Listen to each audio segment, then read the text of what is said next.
TNI Angkatan Darat dalam hal ini Kodim 2 Sriwijaya menekankan netralitas kepada seluruh prajuritnya pada pemilu mendatang. Hal itu ditegaskan kembali oleh Pangdam 2 Sriwijaya, Maijen TNI Yanuar Adil saat menemui Babinsa sekota Palembang di Kodim 0418 Palembang. Dalam keterangannya, Pangdam menyampaikan jika netralitas TNI Angkatan Darat dalam pemilu ialah sesuai perintah langsung dari Panglima TNI dan juga Kepala Staf Angkatan Darat hingga harus ditaati oleh seluruh prajurit. Selain itu disampaikan oleh Pangdam, menghindari permasalahan dalam proses masa pemilu, jika seluruh prajurit khususnya Babinsa bisa menyampaikan secara humanis atau bisa langsung melaporkan ke pihak berwenang.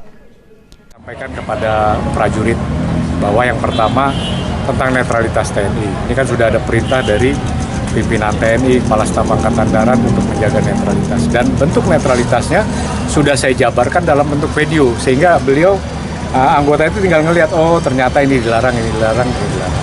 Terus yang kedua, dalam kunjungannya ke Kodim 0418 Palembang, Pangdam 2 Sriwijaya Maijen TNI Yanuar Adil juga mengingatkan kepada seluruh Babinsa sekota Palembang untuk menjaga kesehatan serta berkoordinasi dengan perangkat kelurahan dan juga tokoh agama serta masyarakat di wilayah tugasnya. Firman Hidayat, PAL TV.